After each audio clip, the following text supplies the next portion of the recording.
Very excited. I have on as a guest in this episode Livia Chan, who I know I've been connected with for a while, but really just struck up a bit more of a connected nature and a relationship with over the past couple months as we both have been members of the Teach Better Mastermind. So, Livia, thank you so much for being here. And before we get going, of course, if you could please introduce yourself and let the listeners know who you are, where you are, and what you do.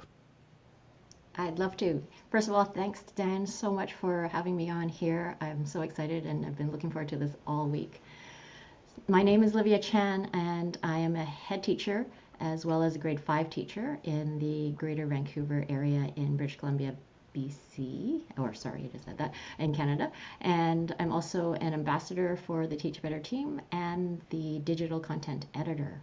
And yes, we met through the Mid Mastermind through Teach Better. And my listeners may be able to kind of catch on to a bit of a pattern that I've been bringing on a lot of those mutual connections that we have through that group lately, because not only do I get a lot of value out of the conversations that take place in the mastermind, but I just really respect so much of the leadership and experiences that everybody brings to the table. And that's why I want to make sure that I get everyone, as many of you guys on here as I can, because talking to you and learning from you has been amazing for me, my professional growth and development, as well as hopefully, of course, my listeners. So, um, let me ask you this. I've had on a couple of Canadian educators before, but I don't know that I've ever really gotten to ask them this question. I'm wondering if you might be able to help listeners who are not from your area. Maybe they're from America like I am, maybe they're from elsewhere in the world. What are some of the differences maybe that you notice because you're connected with other educators in America and other parts of the world in terms of like the ways that the education systems work?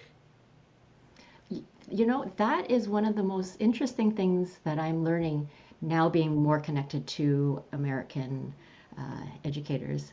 And it's whenever I meet with somebody, it always leads to a conversation about the differences and the similarities. I mean, at the end of the day, we are doing the same job in the sense that we are teaching children, we are working with other people as leaders and whatnot.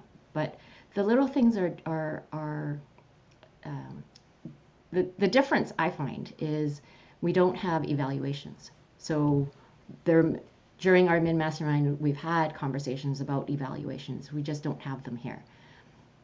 So there isn't the aspect of um, how it's done and why it's done and all that.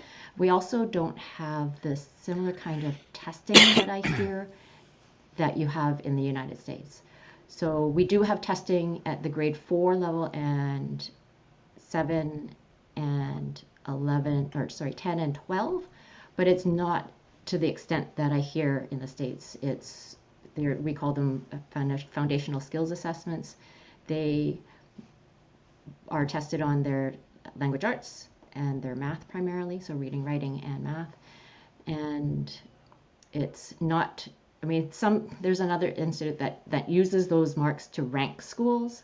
And quite often parents use those rankings to decide where they want their children. But for the most part, school is a little bit uh, different in those sense. That's pretty fascinating. Actually didn't know that. For me, it seems extremely radical and foreign, the concept of we're not evaluating teachers, and even if we were, we're not testing students so that we can actually use that for accountability purposes. It makes sense, I think, a lot about what you're saying in terms of yes, we test students and we use those tests and the scores to basically evaluate or rate how well the schools are doing so that we can keep our parents and our community members informed. But that's kind of crazy to me. Yeah, and similarly, I think it's crazy to rank schools and to have grades. I've heard there's like C or D level or something like that. Yeah, it depends probably on where you live. I started my career in New York City schools, and they had ratings that were like, kind of grades in school were A through F, and Right. you obviously were doing an outstanding job if you got an A, but that probably meant that your students standardized assessment scores showed that a great percentage of your students were quote unquote showing 1 year's worth of growth, Right. which basically meant, and I'm not trying to put down anyone in any school that has achieved, greatness in terms of accountability, but sometimes what that means is you could be in a struggling school where a lot of students are, have low test scores, and then because they raise them up, now that school is doing amazing versus a Mhm. school who already has students who are, you know, really high achieving students academically, but it might not look like they're doing as well on paper. So it is strange, and I do agree that that system is crazy, but it's very different, and I don't know. Maybe with a new administration coming in, government wise, federally in the country, they can take a look at things again. But definitely the accountability measures are pretty incredible. Um, I know that when you introduced yourself, and I know this about you anyway, you said you're a head teacher. And I guess I wanted you to explain that position a little bit. And also, I'm sort of interested in picking your brain a little bit. How is it being kind of both, like a hybrid role where you're a classroom teacher, but also you have that leadership role and that title in your school, in your building? Yes, this is actually my first year as a head teacher, and I'm at a new school. I'm also teaching a new grade I've never taught before. And it's been phenomenal because of the great community that I'm a part of now. And it was one of those things that it just dawned on me on Friday when somebody asked me, "So how's it going? How is it in this new role? How is it at this new school?" And I, I told her that it's a great role to have because I only have 70% of my time in the classroom and I only have 30% of my time as part of admin. And what I'm able to do is walk into both roles with energy and excitement. And when I see my kids, I know the time is limited, so I make the most of it. I embrace the role. And similarly, when I'm in my admin role, I only have so much time, so I feel like I bring the best of myself to both roles. And I think in a lot of times I've heard of other people kind of complaining about that role because you never feel like you're doing a great job at either.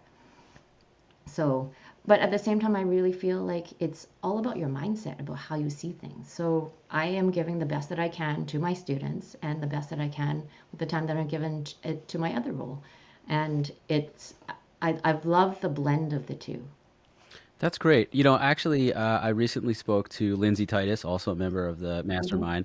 And one of the things that we were talking about is kind of the difference between student learners and adult learners. And I guess I wanted to ask you something similar because I know that you're really big on, of course, building relationships and yeah, I know one of the things you mentioned too is like leading with heart and having, gratitude and grace. Is there a difference in terms of how you approach that with students versus adults when it comes to that kind of relationship building and maybe building trust with them?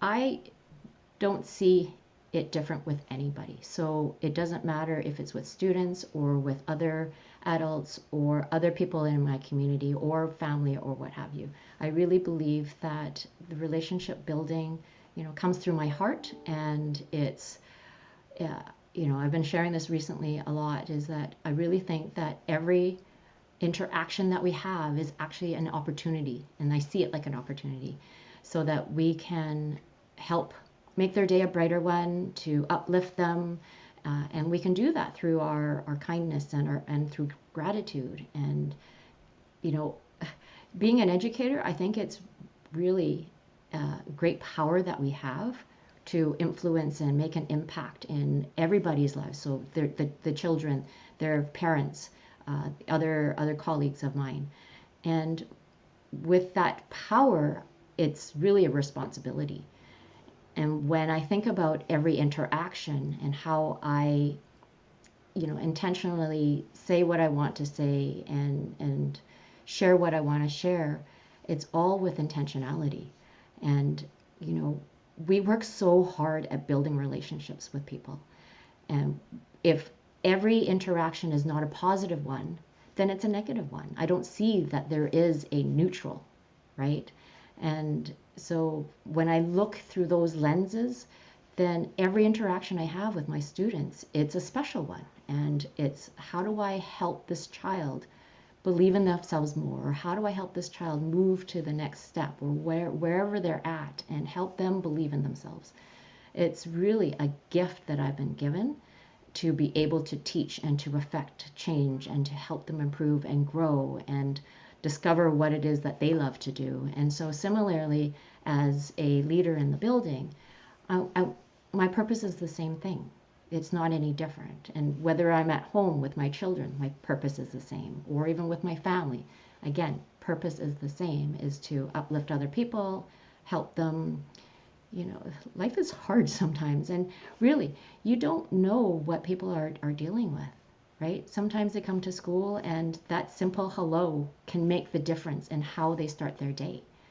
So we know the exponential impact that it can have when you touch somebody's heart in a positive way. So I take that very seriously and very intentionally. And I think, you know, it's part of who I am. So I really believe in that authenticity. It's not anything that I am forcing myself to do.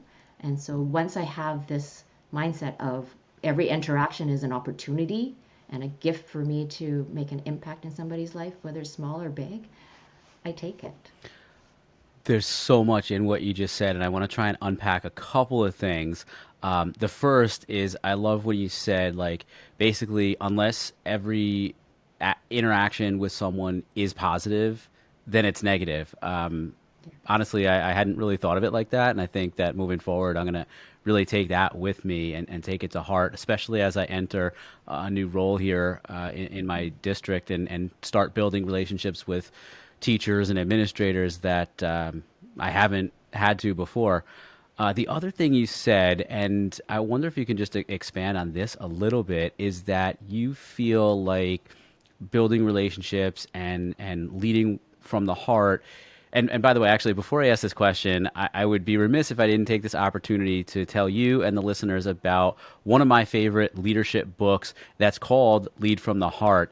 And all the way back in, I think, episode 6 of the Leader of Learning podcast. So, like 3.5 years ago, I had the author on the show, Mark Crowley, and we talked about aspects of the book. And I'm telling you, you, Livia, or anyone listening, if you haven't read that book yet, it is a little bit business oriented. It's not, super educational, but the book itself has been used in educational settings. And Mark, the author, is entrenched in education, and he loves education. That's why I think, why he wanted to come on the podcast when I asked him. But amazing book.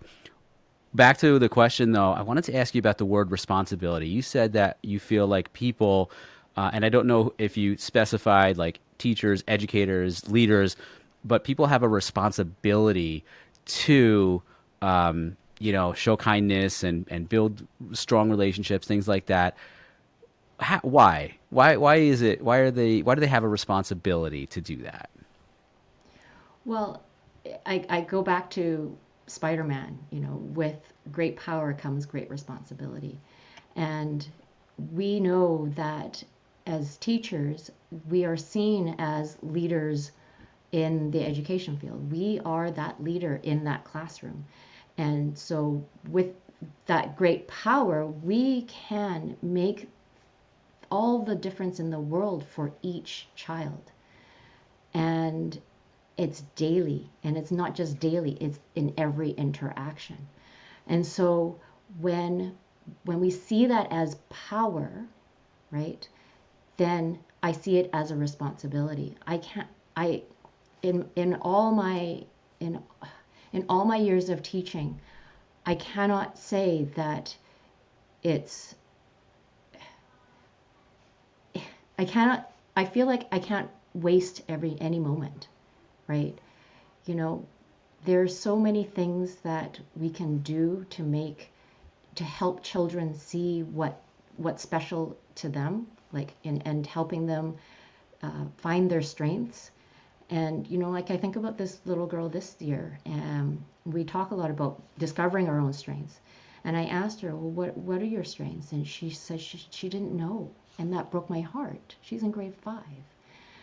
And so we talked through it, and then I just made sure she knew at the end of that. I said, okay, so if anybody were to ask you, what are your strengths? Say it with confidence. These are your strengths. And she was beaming at the end of that conversation. And I know she knows that these are her strengths, and she will just continue to grow in them. We all have strengths.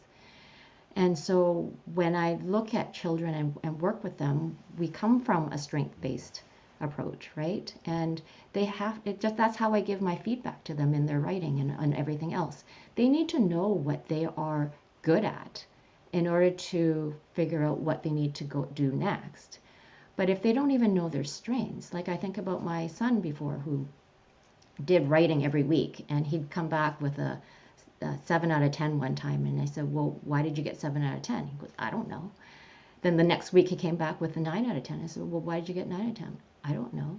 Well, what are your strengths in writing? I don't know. He didn't know, right? So I think it's really important that people have to know their strengths. Just like leaders, we need to know what our impact is. How do, through being authentic and knowing our strengths, how do we make an impact on other people, whether it's in our building or in classrooms or in any part of our circles? You have to take time to figure that out. What are our gifts that we are using for the world? And I honestly feel that when we discover that, then it drives us, right? That's part of our passion. It's part of who we are. And when I feel like I work on the weekends, it doesn't feel like work, because it's part of my, I when people say, well, what did you do on the break? I said, I loved my break because I had all this time to work on my passion projects. Well, I've got many passion projects, and it's because I love to learn. I think about your podcast, Leader of Learning. Well, I feel like I'm a lover of learning, right? That I'm constantly learning because I grow every day. And I really believe that if you're not a connected learner, you're not learning all the time, as a leader, you're going. It makes such a difference when you continue to grow. Yeah, definitely. I mean, I've told people a lot, like when others in education or not have reached out to me to ask, like, why did you go back to school and get your doctorate? And they're surprised to know I don't have like an end goal necessarily with it. But I felt like I wanted to reach the pinnacle of education, to really flaunt that aspect of me that I'm so proud of, to be a lifelong learner. Getting back to you talking about kindness and leading with your heart and compassion, you also mentioned that it's like a gift that you have. And as I listen to you, sort of the audio podcaster guy that I am, you have this softness about your voice and this like kindness that exudes from what you say and how you say it. That I'm wondering, like, do you ever get stressed out? You sound like you just take everything so easily and so naturally. Thank you for your kind words. I do. I do get stressed out. I do get overwhelmed sometimes, but I think it really makes a difference when I see everything. Like I feel like I put on a set of glasses in the morning, and I see things through a positive lens, and I see things through a grateful lens. And when I feel grateful for all the things that I have and the people in my life, I feel that when I interact with them, it's just easy. It's easy to love them. It's easy to be kind to them and be grateful for them. And I, you know, I just know that when I dove into how to how to find happiness, years ago, there's so many pieces of information out there that always went back to the same thing, and it's all around gratitude. And so it's just something that I practice all the time, and that's how I see things. That things are gifts to me. You know, people are gifts to me. Relationships are gifts. Connecting, being in this education field is a gift. I'm also a coach, so that is a gift to me to have just other circles that I can enrich my life in. And I, I love life. Like every day, I feel joyfully alive. That's awesome. Like joyfully That's alive. so cool. Um, Again, I think there's definitely a lot that I can take out of our conversation. I want to hit you with a bit of a difficult question to end. You made me think of it as you were talking about the more strength-based approach to relationships and to school, I guess, in general. And this question also kind of leads back to an episode that we did a little while back where Ken Shelton was on. We were talking about growth mindset, and he really talked about how school in general tends to be more of a deficit model. You already explained some of the differences between like Canadian and American school systems. I guess my question is a little difficult. Do you feel like how much of a strength-based approach are we really taking in our schools right now? I think I know the answer to that one. If we're not, though, what more might we be able to do? Well, I do see our education system in BC a little bit different than in the United States. We have we've started to move away from grades and all that, and I think in the process of doing that, you almost have to take students where they are so that you can grow them, right? And that they're on a progression, and it's not, you know, you are at this grade and you know everything that's attached to the idea of receiving a particular grade. So we know that it's like a, yeah, it's a progression. And so even on a progression, you still have strengths, right, that you build on. And so I think when I, I still see it like a mindset, like in everything, you know, even with children with be like behaviors that other teachers find difficult to deal with.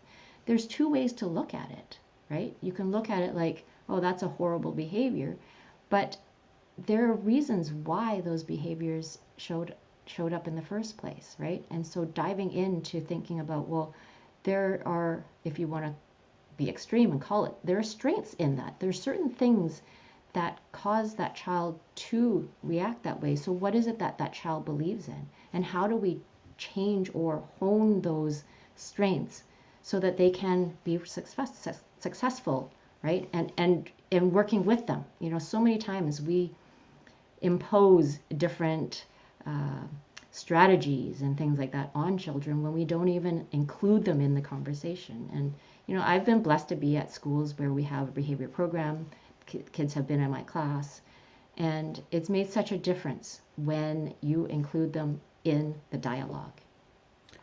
I'm Again, not sure if I answered your no, question, that's but great, and it does link back actually again to the conversation that I had with Lindsay, because we were talking about that approach to behavior specifically as well, where bring the student in on it and really allow them to take a lot more ownership and just really I always call it like being in the driver's seat of their own experiences, their own opportunities, their own education, which may not happen enough. And that's, I guess, when I asked you about the strength based approach, I do think a lot of times, whether it's behavior or certainly academics, we we tend to look, and maybe this is more American, but we definitely tend to look more at students' deficiencies and take that deficit approach versus really trying to identify what students do well, how students behave the best, and really making more out of that than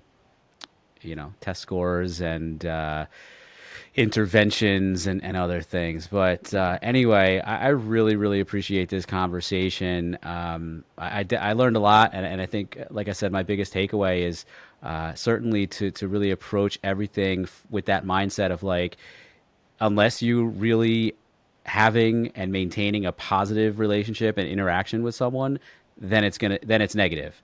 I think that's a super powerful statement. I appreciate that. Before we go, please let everyone know where they might be able to find you, find your stuff, or even whatever you're working on at Teach Better, and of course how they can connect with you. Yes, and thank you so much, Dan, for having me on today. I really enjoyed our conversation and look forward to connecting to more people. I'm very active on Twitter, so I can be found at Livia Chan L. I also have a website, livechan.com. And if anybody's interested in learning more about Teach Better, I can be found at Livia at teachbetter.com. Well, again, Liv, thank you so much. I really appreciate that we've been able to connect through the mastermind, but especially that we've had this chance to have this conversation one on one. Of course, a lot of people can listen into it, but I really learned a lot, so I appreciate your time. Thank you so much. Thank you.